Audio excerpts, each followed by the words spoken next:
Fala galera, beleza? Aqui é o Wagner Rambo do WR Kits Channel e este é mais um vídeo de engenharia eletrônica, nossa clássica videoaula de sexta. No vídeo de hoje veremos um circuito bem legal que é um oscilador utilizando amplificador operacional e um circuito RC. Você vai gostar bastante desse conteúdo, vamos ter várias análises legais para conferir e a prática de sempre no laboratório. Então, lembre que o vídeo é um oferecimento da Toroid do Brasil, precisa de um transformador toroidal sob medida para o seu projeto, toroid.com.br, e também a Tiger Comp, a loja fera em componentes eletrônicos, tigercomp.com.br. Na sua compra utilize o cupom WRKits para obter desconto. Estão prontos para mais uma clássica legendária de sexta? Let's get started!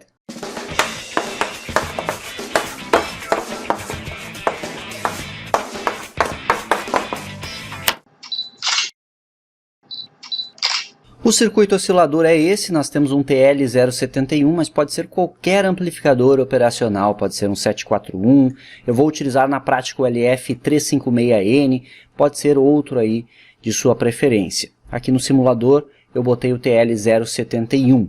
Nós temos o circuito em realimentação negativa, que forma um amplificador não inversor, e temos uma realimentação positiva, onde nós temos aqui o nosso circuito LC, o L1, tem 100 microhenry e o C1 capacitor 560 picofarad. Teoricamente deveríamos ter uma frequência igual a 1 sobre 2π raiz de LC, aquela velha equação. E calculando isso para os componentes, 100 micro vezes 560 pico, raiz quadrada vezes 2 vezes π, 1 sobre, dá 672,5 kHz de frequência seria previsto para este circuito. Estou alimentando com mais e menos 12 volts. Se eu rodar aqui a simulação, veremos o circuito oscilando. Eu estou com um ganho bem elevado, se você percebeu aqui, o R2 é 680K e o R1 1K. Isso dá 680 sobre 1 mais 1. Por isso que estamos com um sinal saturado aqui.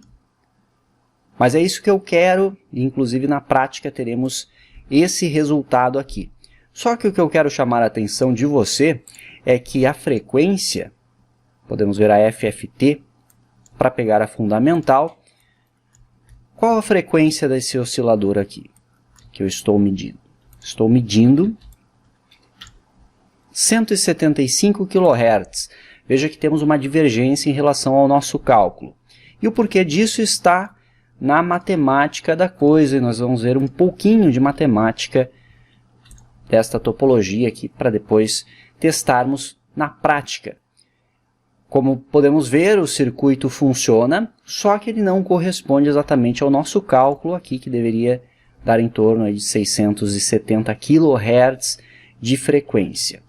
Então eu preparei aqui um arquivo com os cálculos, ele está aqui. O nosso circuito ele utiliza um amplificador operacional e uma malha de realimentação negativa e positiva. E eu tenho aqui um resistor de feedback, realimentação, resistor de entrada, que eu chamei aqui o RI. E nós temos aqui um resistor, que eu chamei de R, e o nosso circuito LC. Se você observar, nós temos aqui Z1, minha malha de realimentação, e Z2, considerando duas impedâncias. Nós podemos também enxergar que eu tenho uma tensão VO da saída para o GND, e eu posso considerar aqui, na entrada não inversora do circuito, uma tensão VA, que fica sobre o circuito LC. Então nós temos que calcular aqui considerando o critério de Barkhausen, que é o módulo de L de S, que é a função de transferência do circuito, deve ser igual a 1 para que ocorra oscilação, e a fase deve ser igual a 0. L de S é igual ao produto do ganho direto pelo ganho reverso, alfa vezes beta, como você pode ver aqui. O meu ganho direto é calculado com a equação do amplificador não inversor. Quem estudou os nossos cursos de amplificadores operacionais sabe muito bem que é RF por RI mais 1. Inclusive eu aproveito e sugiro a você os nossos cursos que estão em promoção de Black Friday aqui na descrição. novembro 22 para 50% de desconto.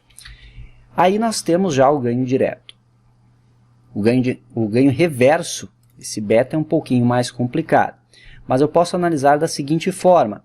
VA é uma tensão de saída do divisor de tensão formado por Z1 e Z2.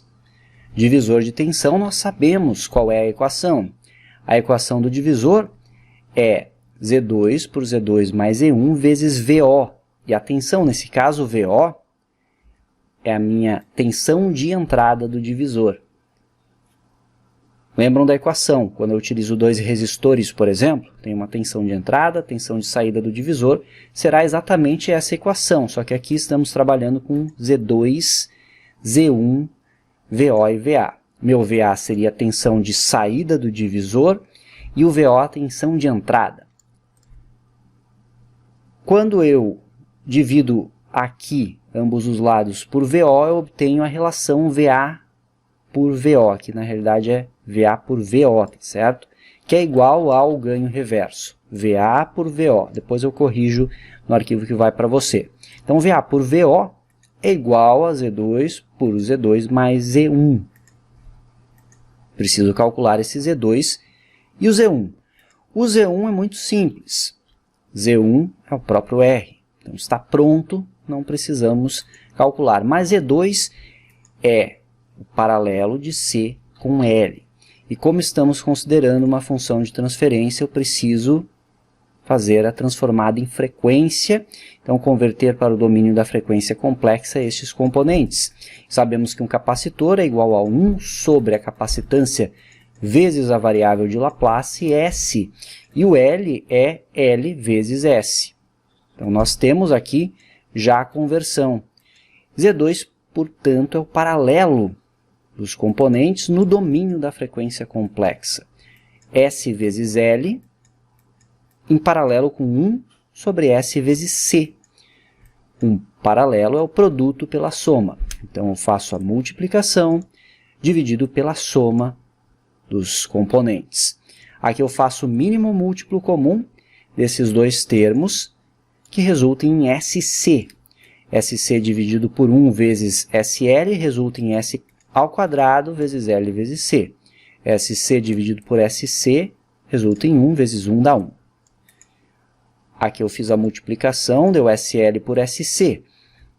Tenho uma fração dividida por outra. Multiplico a primeira pelo inverso da segunda. Então eu faço aqui e eu concluo que eu consigo eliminar esse SC.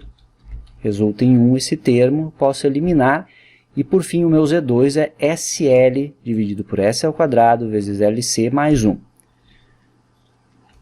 Tendo Z2 e tendo Z1, eu calculo o ganho reverso. Está aqui a equação. Ganho reverso é igual ao Z2 sobre Z2 mais Z1. Então, substituo o que eu encontrei para Z2 aqui, nos dois termos, e o R é o meu Z1, como já analisamos. Novamente, mínimo múltiplo comum. Mínimo múltiplo comum é S ao quadrado, LC mais 1. Resulta nesta expressão aqui. Divido, sobra o próprio SL, divido por 1 vezes R, resulta em S ao quadrado, LCR mais R.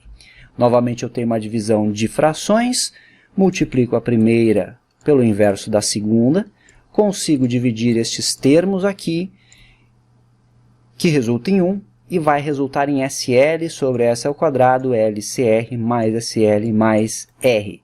E aí, para conseguirmos simplificar um pouquinho mais, eu divido em cima e embaixo, ou seja, o numerador e o denominador, por 1 sobre SL. Resulta em 1 dividido por SCR mais R dividido por SL mais 1. Cada um desses termos aqui eu vou dividir por SL. Em cima sobrou 1, pois fica SL por SL, que dá 1. A minha função de transferência sabemos que é o produto do ganho direto pelo ganho reverso. Multiplicando isso, surge no numerador a equação do ganho para um amplificador não inversor. Você está vendo aqui no numerador. Então, esta aqui é a função de transferência obtida. Após todo equacionamento, utilizando a transformada de Laplace, domínio da frequência complexa, obtivemos isso. E agora, para conseguirmos a oscilação, a fase tem que ser igual a zero. Então, o arco tangente da parte imaginária pela parte real, para ser zero, a parte imaginária precisa ser zero. Sabemos que S é sigma mais J ômega. Quando eu tenho uma estabilidade de oscilação, os polos estão em cima do eixo imaginário. Nesse caso, sigma, que é a parte real, será zero. S acaba sendo J ômega. Eu separo os termos que têm parte imaginária, portanto, tem o S presente na minha função de transferência, que é o SCR e o R por SL, e igualo a zero. Substituo por J ômega.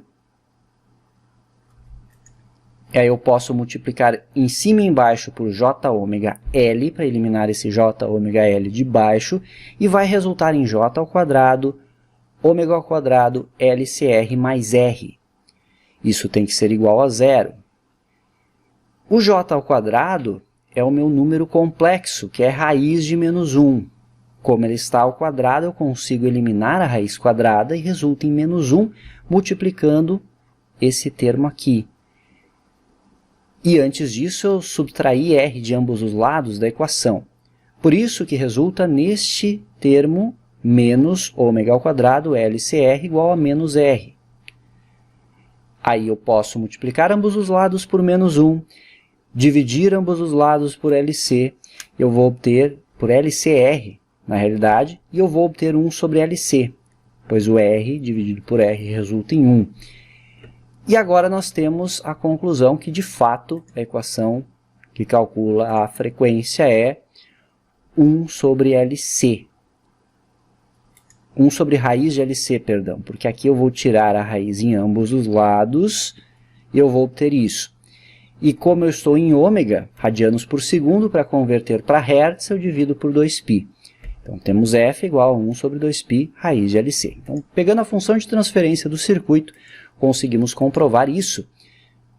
A frequência funciona. Só que tem mais um detalhe que eu preciso considerar aqui no critério de Barkhausen. Igualando a função de transferência a 1. Esta é a função de transferência. Zerando a parte imaginária, então os termos que tem S aqui são igual a zero, resulta em RF por R1 mais 1 sobre 1 tem que ser igual a 1. Como você pode perceber, para que eu tenha o valor 1, a razão entre RF e R1 e RI tem que ser zero. E para que seja zero, RF tem que tender a zero. Logo, com um RF bastante pequeno, eu consigo me aproximar de um alfa vezes beta igual a 1. Por isso que veremos agora no simulador que à medida que eu vou diminuindo o ganho do circuito, ele vai tendendo a um sinal senoidal, oscilação estável, e vai se aproximando da frequência de ressonância prevista. Bacana demais, hein? A matemática funciona muito bem e temos que muitas vezes fazer essa análise mais profunda em circuitos para entender de fato como projetá-los. Fica aí a dica para você. Então olha só, se eu diminuir aqui, vamos colocar por exemplo 10K, meu ganho foi para 11, 10 dividido por 1 mais 1. Temos a oscilação ocorrendo aqui. Veja que o sinal já começa a tender ao sinal senoidal, e se eu verificar aqui a FFT, eu vou obter uma frequência mais alta agora. Está aí, ó. Ainda não é a nossa frequência calculada, mas já aumentou, 353 kHz. Então vamos diminuir mais um pouco. 1K. 1 dividido por 1, então estamos com ganho igual a 2. Ó, domínio tempo vai tendendo a oscilação senoidal e frequência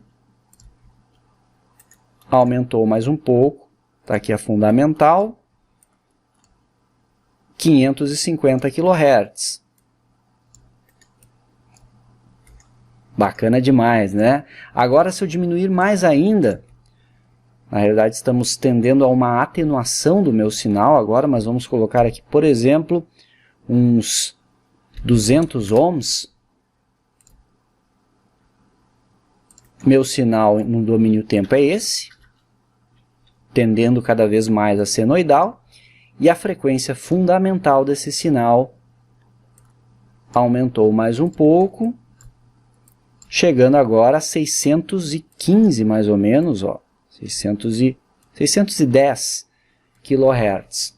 Então fecha com a análise matemática que fizemos, como você pode ver.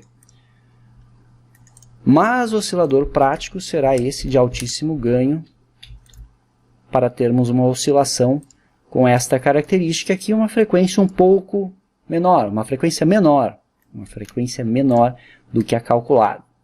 Sinal que lembra um sinal trapezoidal, podemos dizer assim.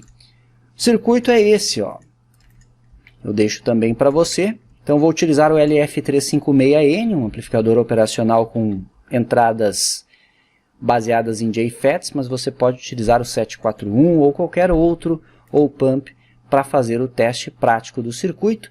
E também vamos utilizar, como sempre, capacitores de desacoplamento aqui de 100 nano para filtrar a nossa fonte de alimentação. Vamos ver se o sinal é parecido com esse aqui, verificado por nós no domínio tempo do LT Spice. Venha comigo! Circuito montado na prática, o LF356N, os demais componentes, aqui o capacitor e o indutor para o nosso circuito, mais e menos 12 volts da fonte de bancada e canal 1 do osciloscópio ligado. Já estamos alimentando o circuito, mas antes de demonstrar o resultado, eu quero lembrar todos vocês da nossa promoção de Black Friday. Novembro 22 é o cupom, utilize em quantos cursos quiser, todos na descrição para você conferir. Tem muito conteúdo bacana, amplificadores operacionais, LT Spice, linguagem de programação, amplificadores, áudio e muito mais. Invista agora, os cursos têm acesso vitalício. E aí você pode estudar quando você quiser. Não deixe passar essa Black Friday, hein? Tá imperdível. Então confira aqui na descrição todos os disponíveis. E muito breve também estaremos no laboratório reformado WR Kits. E aí poderemos trazer práticas ainda mais interessantes para vocês. Em algumas semanas já devemos estar lá. Então fiquem ligados sempre no canal e em nossas redes. Vamos testar o sinal agora, ver na tela do osciloscópio, verificar a frequência e verificar o aspecto da forma de onda desse oscilador com amplificador operacional e circuito RC. Tá aí a forma de onda do circuito, realmente fecha com o que vimos no LT Spice, como você pode observar, e aqui na prática está dando 281 kHz a frequência. Um oscilador que você poderá utilizar em algumas aplicações, em telecomunicações, ou mesmo em algum sistema que necessite de um sinal de clock, especialmente uma frequência mais elevada, como você pode ver com componentes simples, um indutor e um capacitor, você encontra facilmente. Inclusive eu sugiro a Tiger Comp para você adquirir os componentes, também a Toroid para você adquirir indutores sob medida, você consegue desenvolver e você pode inclusive testar aí valores na prática que correspondam a uma frequência desejada. Obviamente, valores pequenos de capacitores e indutores tendem a aumentar a frequência. Da mesma forma que valores mais altos de capacitores e indutores tendem a diminuir a frequência de oscilação. Tá aí, galera, uma aplicação simples, mas acredito que traz muitas dicas para você na área de projetos de eletrônica nessa clássica de hoje. Tem sexta, tem clássica sempre. Deixe seus comentários e feedback e sugestões para clássicas futuras aqui embaixo. E esse foi mais um vídeo de engenharia eletrônica, nossa clássica videoaula de sexta. Obrigado por acompanhar os nossos vídeos, continue maratonando todos eles, são mais de 3.500 aqui no canal. Isso é engenharia, o uso intencional da ciência. Por hoje é isso, eu vou ficando por aqui, muito obrigado a todos os membros WR Kits, seja você um membro também, veja aqui embaixo como ser membro e tenham todos um ótimo final de semana. Aquele abraço e até a próxima!